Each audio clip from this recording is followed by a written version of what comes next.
A mensagem de Deus para nós hoje é uma mensagem muito especial.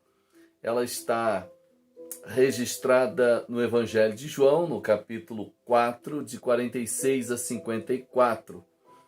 É um encontro que Jesus vai ter com um homem de uma forma muito inteligente. Jesus vai tratar nesse encontro.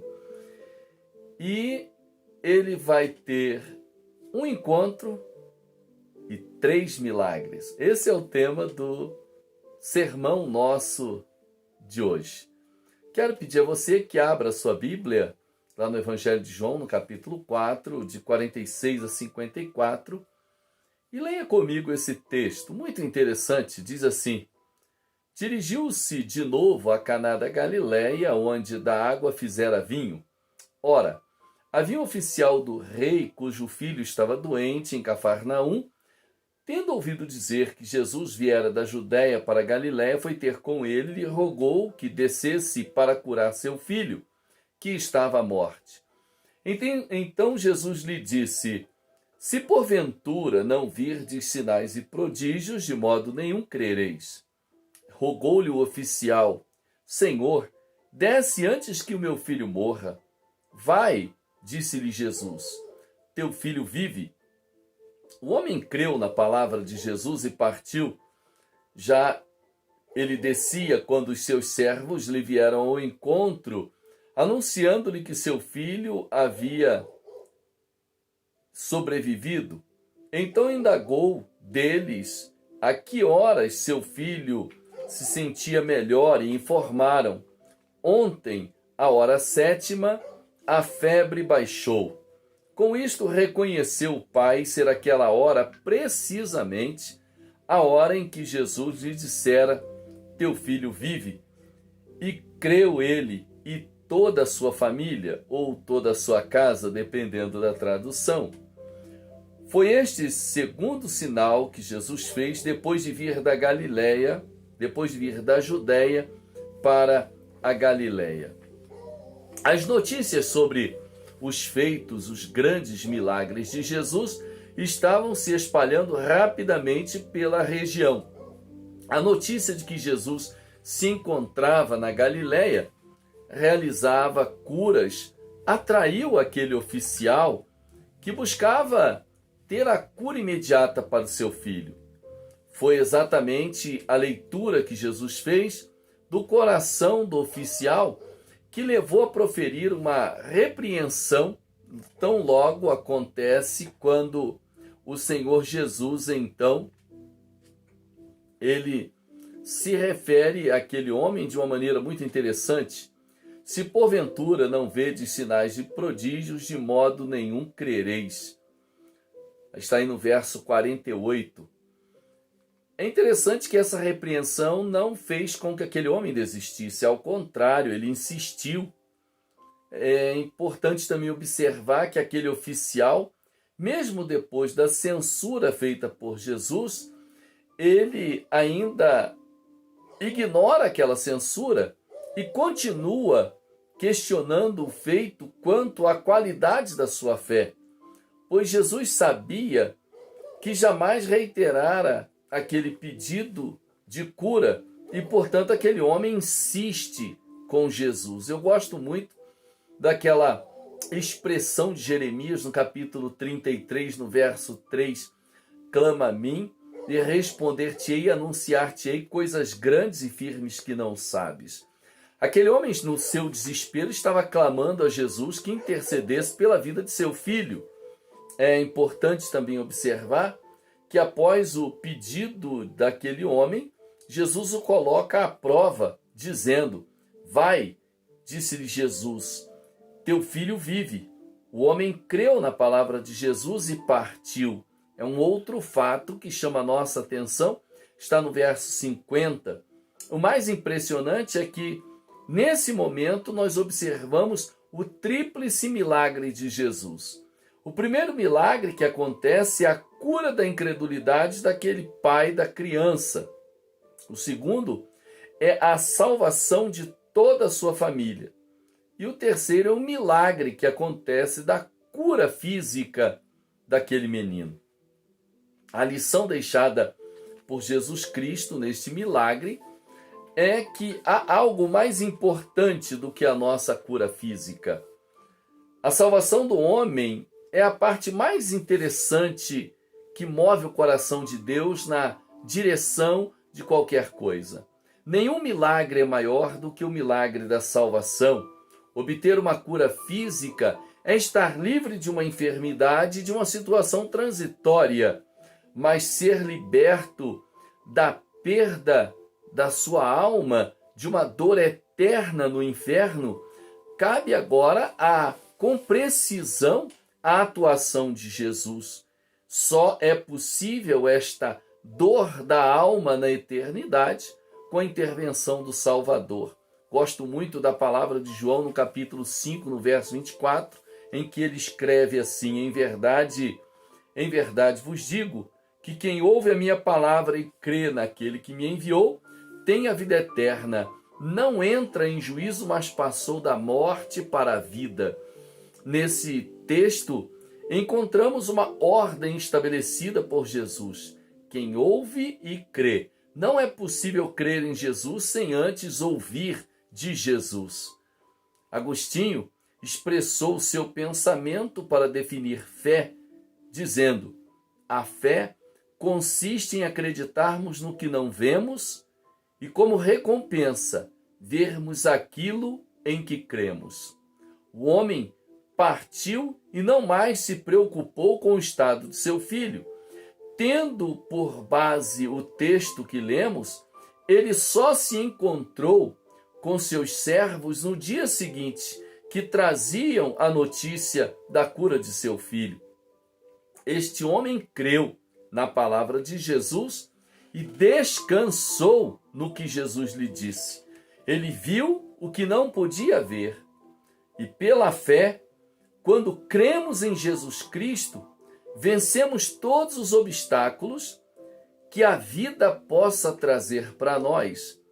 Todas as suas dores e misérias, é pela fé em Cristo que descobrimos o lugar de ficarmos quietos em meio às tormentas e tumultos da vida.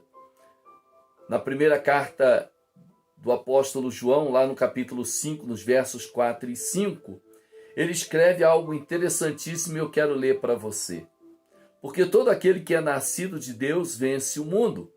E esta é a vitória que vence o mundo, a nossa fé. Quem é que vence o mundo, senão aquele que crê ser Jesus, o Filho de Deus? Quando cremos em Cristo, a nossa alma descansa. Aquela luta da vida que nos desgasta, que nos fazem mal, que nos agridem, trazem paz ao nosso coração e uma certeza de que, ainda que tudo aconteça, por pior que seja, há um Deus maravilhoso que nos enche de esperança. Há um Deus maravilhoso que nos dá a graça de vencermos. Há um Deus poderoso que nos faz triunfar, ainda que com a dor. E quando a alma descansa em Deus, encontra tudo o que possivelmente necessita nesta vida e naquela que está por vir na eternidade.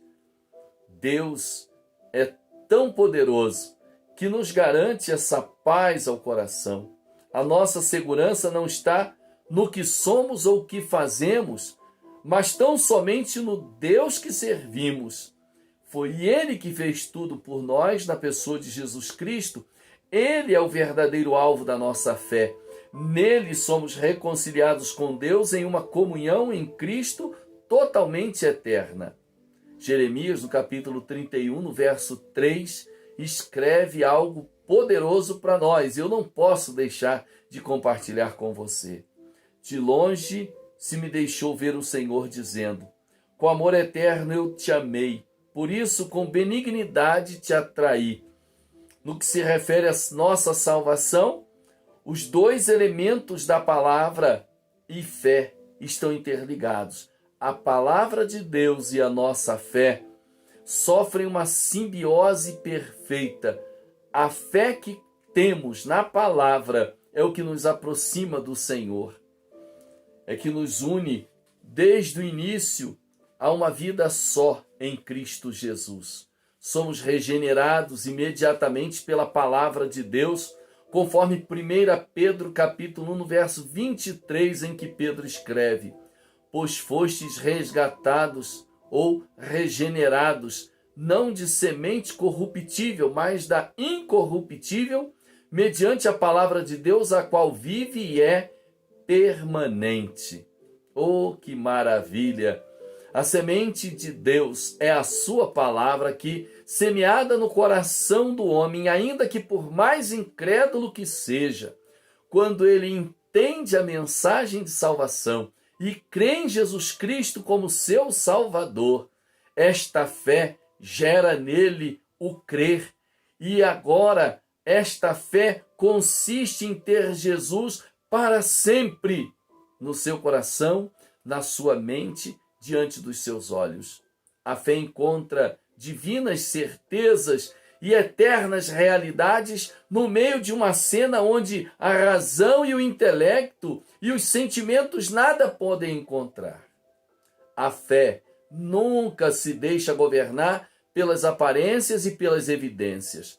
A fé vê o invisível, acredita no inacreditável e recebe o impossível. Hebreus capítulo 4, versículo 2, o escritor escreve assim: porque também a nós foram anunciadas boas novas, como se deu com eles, mas a palavra que ouviram não lhes aproveitou, visto não ter sido acompanhada pela fé naqueles que a ouviram. O que vem a ser palavra de Deus associada à fé? É uma interrogação que brota no nosso coração. É preciso, sim, questionar essa fé, tentar entendê-la. Podemos explicar a partir da experiência de Maria, a mãe de Jesus, quando o anjo veio e anunciou o seu momento em que ela estaria experienciando aquele momento no recado de Deus. Eis que conceberás e darás à luz um filho, a quem chamarás pelo nome de Jesus. Lucas capítulo 1, versículo 31. A disposição foi: aqui está a serva do Senhor, que se cumpra em mim conforme a tua palavra, e o anjo se ausentou dela.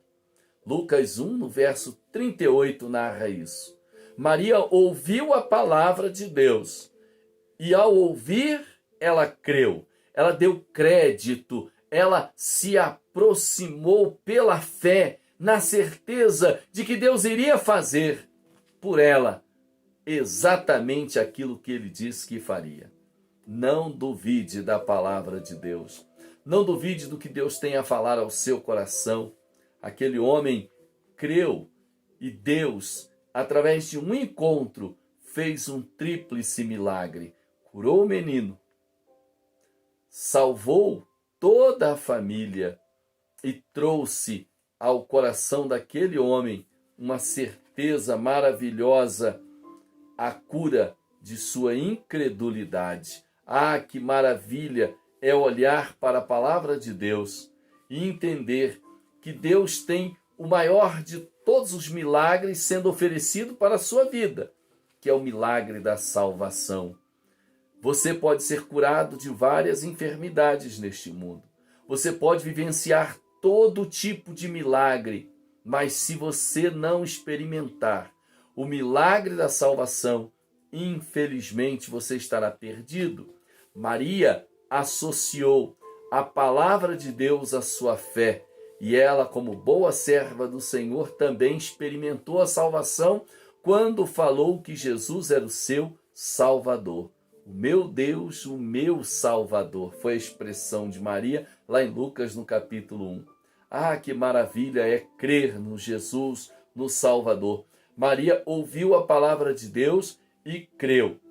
Está aí o que significa essa simbiose plena da palavra com a fé. Ouvir e crer. Assim como os israelitas não entraram em Canaã por causa da sua incredulidade, também o mesmo pode acontecer com aqueles que ouvem a palavra e não creem, a rejeitam. Jesus Cristo ama você. Deus quer salvar você. Deus tem um lugar para você no céu. No Evangelho de João, no capítulo 14, ele fala isso. Vou preparar-vos lugar, para que onde eu estiver estejais vós também. Na casa de meu pai há muitas moradas. Se não fosse assim, eu não vou teria dito, vou preparar-vos lugar. Ele foi preparar o lugar, mas você cabe nesse lugar?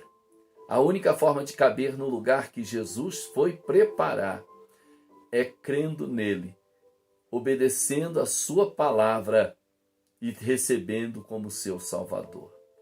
Creia nele. Deixe Jesus fazer um tríplice milagre na sua vida.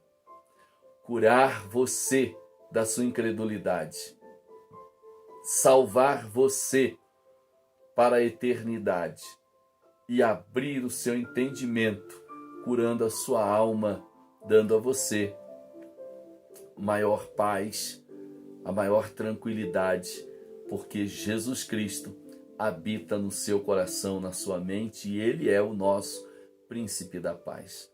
Que Deus te abençoe, que Ele aplique suas verdades espirituais na sua mente e no seu coração, e que você creia nele e o receba como seu Salvador. Antes de orar, eu quero convidar você a se inscrever no nosso canal, tocar naquele sininho que você já sabe, deixar lá um joinha para nós e assim nos ajudar a manter o nosso canal e alcançarmos outros com edificação para os salvos e evangelização para aqueles que ainda não receberam Jesus como seu Salvador. Que Deus te abençoe, que Ele possa falar profundamente ao seu coração. Vamos orar?